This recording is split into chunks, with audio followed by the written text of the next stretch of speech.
যাক, এতদিন পরে মেয়েটা তার দাদাকে ফিরে পেল। কিন্তু আমার অপরাধ বোধ যে আরো বেড়ে গেছে ঠাকুমা। কেন ভাই, তুই তো ভালো কাজই করেছিস। কিন্তু আমি তো নিজেকে কিছুতেই ক্ষমা করতে পারছি না ঠাকুমা। আমি তো ভুলতে পারছি না যে শুধুমাত্র আমার জন্য শিখাদের সংসারটা ভেঙে তছনছ হয়ে গেছে। কিন্তু এই ভুল তো তোর নয় শুভ, তোর বাপের। হ্যাঁ হ্যাঁ ঠাকুমা, বিবেককে বোঝানোর জন্য এরকম অনেক যুক্তি খাড়া করে চলে, কিন্তু আমি তো নাবালক নই ঠাকুমা। বাবার সঙ্গে ঝগড়া করে আমি তোমাকে নিয়ে কলকাতায় চলে এলাম, কিন্তু তবুও সেদিন রাতে আমি শিখার বাড়িতে যেতে পারিনি। আমি গিয়ে বলতে পারিনি আমি পাত্র, আমি বলতে পারিনি আমি সুব্রত বোস, আমি শিখাকে বিয়ে করব। সে রাতে তোর সব কথা মনে নেই শুভ? তোর বাবা তোকে কি বলে সেদিন ফেরত পাঠিয়েছিল? মনে আছে ঠাকুমা, বাবা বলেছিল পাত্রী মারা গেছে, কিন্তু তার পরের দিনই তো আমি জেনেছিলাম। তখন কেন যায়নি ঠাকুমা? যা হয়ে গেছে তাই নিয়ে মন খারাপ করতে হবে না ভাই। তুই যা করেছিস তাই বা কটা ছেলে করতে পারে? এখনো করার অনেক কিছু বাকি আছে ঠাকুমা। আমি একবার বাবার সঙ্গে দেখা করতে চাই। কেন ভাই? আমি শিখাকে বিয়ে করতে চাই। হোয়াট? তুমি সেই কানা মেয়েটাকে বিয়ে করবে? হ্যাঁ। কিছুতেই না। আমি ওই মেয়েকে পুত্রবধূ বলে কোনোদিনই স্বীকার করে নেব না। তাহলে আমাকে অস্বীকার করবেন তো? আমি ওই মেয়েকেই বিয়ে করব। হঠাৎ তোমার এত করুণার উদ্বেগ হলো কেন, জানতে পারি? নিশ্চয়ই পারেন। আমি শিখাকে করুণা করছি না বাবা, আমি শুধু পিতৃসত্য পালন করছি। কি বললে? আপনি ওই মেয়েটার সঙ্গে আমার বিয়ে দেবেন বলে নগদ 25,000 টাকা নিয়েছিলেন। মিথ্যে কথা। নিজের বুকে হাত থেকে বলতে পারবেন বাবা যে কথাটা মিথ্যে? বোনের বিয়ে দেবার জন্য শিখার দাদা সর্বশান্ত হয়েছেন। আপনি যদি টাকাটা নাই নিয়ে থাকেন তাহলে অমর বাবুরা পথের ভিখিরি হলেন কেন? তোমাকে এসব কথা কে বলেছে? নিবারণ ঘটক। ও, তাহলে তুমি সব জেনেই এসেছো?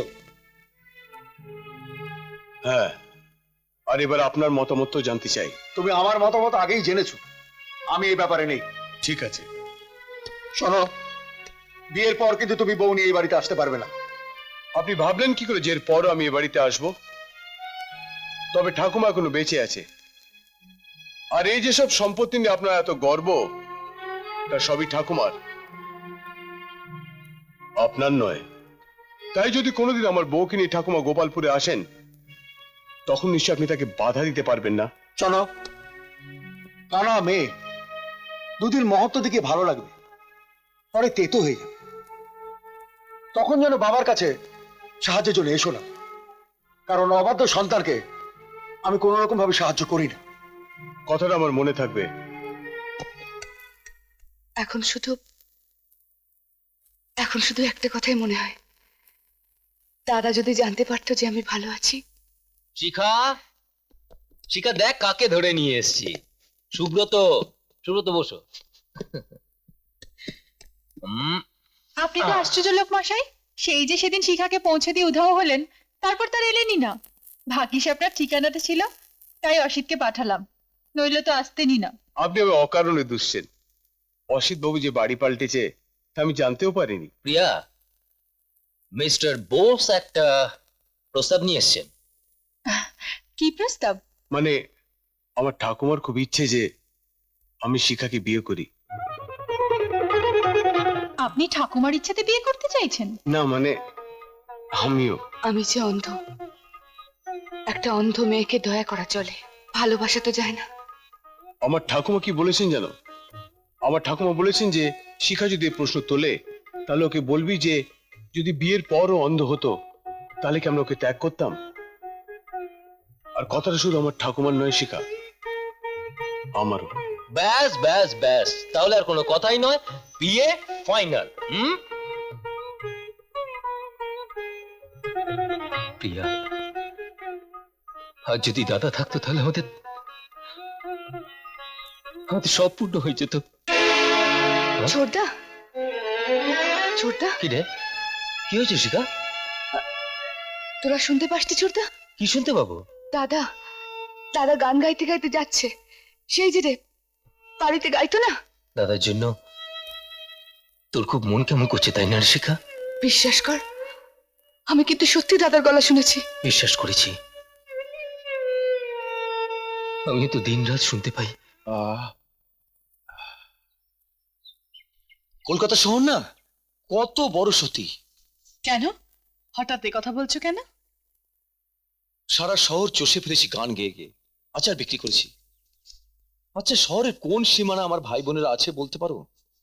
ওরা কি একদিন আমার গলা শুনতে পেল না? তাই বলে তুমি বা কেন দিনরাত ঘুরে ঘুরে শরীর পাত করছো?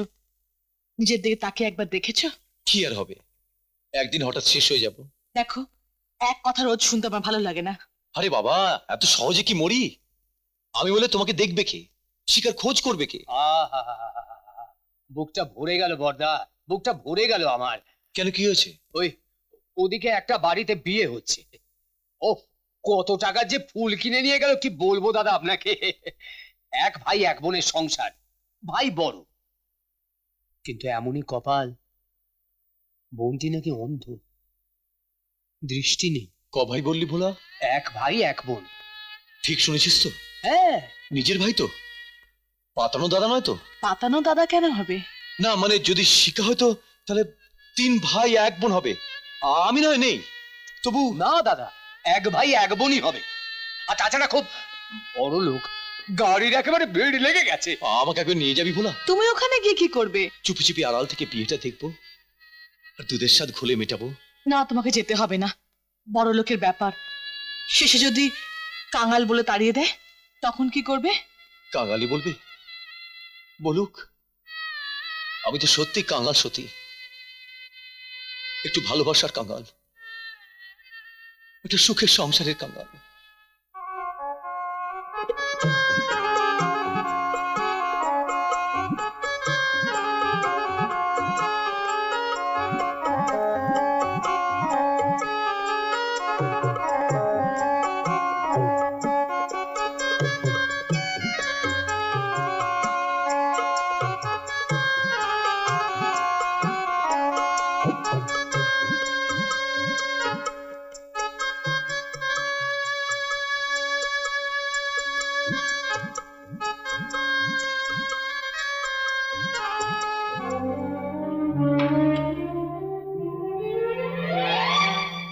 সুব্রত, প্রিয়ব্রত বসে ছেলে।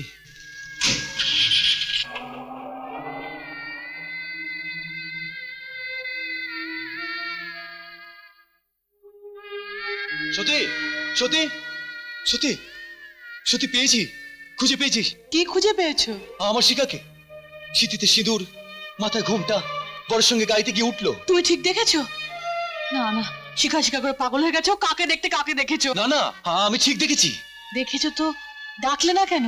কেমন যেন অবশ হয়ে গেলাম। শিকার বরকে দেখি না, আমার গলার স্বরটা বন্ধ হয়ে গেল। শিখার বরকে তুমি চিনতে পেরেছো? হ্যাঁ গো, প্রিয়ব্রত বসে ছেলে সুব্রত। জানো জানো, আমার না সর্বশান্ত হওয়াটা সার্থক হলো। কিন্তু যোগাযোগটা কে করলো? কে আবার করবে? আমার মেজো ভাই অজিত। যাক, অজিতের উপর আমার আর কোনো রাগ নেই, কোনো অভিমান নেই। বড়লোকের মেয়েকে বিয়ে করেছে বলি তো ও শিখার বিয়েটা দিতে পারলো। খুব ভালো করেছে অজিত, খুব ভালো করেছে।